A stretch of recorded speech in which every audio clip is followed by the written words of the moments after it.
నమస్తే. కాంగ్రెస్ పార్టీకి పనిచేసి ఎందుకు ఈరోజు మీరు బీఆర్ఎస్ పార్టీలోకి జంప్ అవుతున్నారు? స్త్రీశక్తి సంఘం నుంచి నన్ను వేసే ప్రశ్నలు కొంతమంది దొంగలు. మీరు దొంగలని ఎందుకంటున్నానంటే,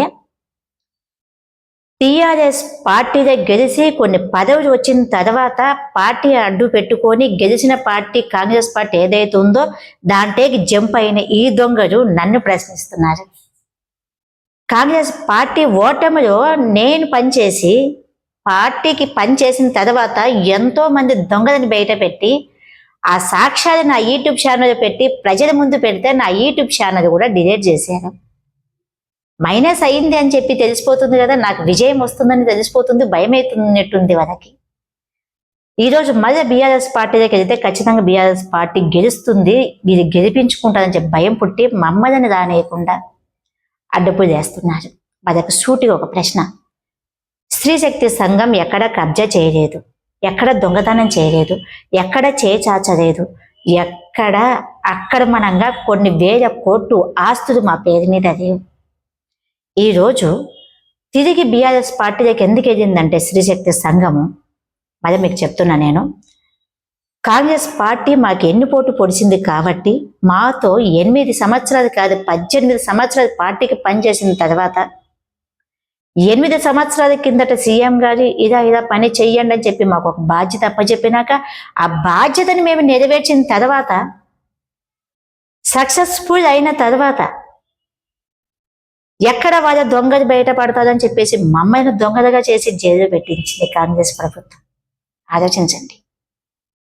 ఈరోజు బీఆర్ఎస్ పార్టీలోకి నేను ఎందుకు పోతున్నానంటే, ఓటమిలో పోతున్నా, నా కాడ ఆస్తులు లేవు కాబట్టి, కబ్జా లేవు కాబట్టి, ఇప్పుడున్న నాయకులు నన్ను ఆర్థికంగా దెబ్బేసినా కూడా ఎవరికాడ చేయజార్చకుండా నా బతుకు నేను బతుకుతూ ఖచ్చితంగా బీఆర్ఎస్ పార్టీని గెలిపించాలన్న ఒక పట్టుదలతో బీఆర్ఎస్ పార్టీలోకి మేము వెళ్ళడం జరిగింది.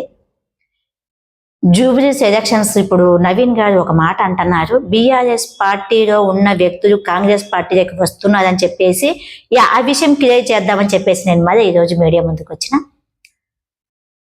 నవీన్ గారికి సూటిగా ఒక ప్రశ్న: ఒక్కసారి ఆలోచించినారా మీరు? బాధలో ఉన్న పార్టీని ఇడిచిపెట్టేసి ఆ పార్టీని కాదనకుండా వీరి ఆస్తులు కాపాడకనికి, వీళ్ళు చేసిన దొంగతనాలు కాపాడకనికి కాంగ్రెస్ పార్టీలోకి వచ్చిన దొంగలని మీకు అర్థం కావడం లేదా? ఒకసారి అర్థం చేసుకోండి. మీ ప్రచారాలు మీరు చెయ్యండి, భగవంతుడు ఏది నిర్ణయిస్తే అది కానియండి, కానీ బీఆర్ఎస్ పార్టీని తక్కువ చేసి మాట్లాడకండి. ఎందుకు చెప్తున్నానంటే, 50% కూడా రాదు, 10% కూడా రాదు, 0 అని చెప్పే రైట్ మీకు లేదు.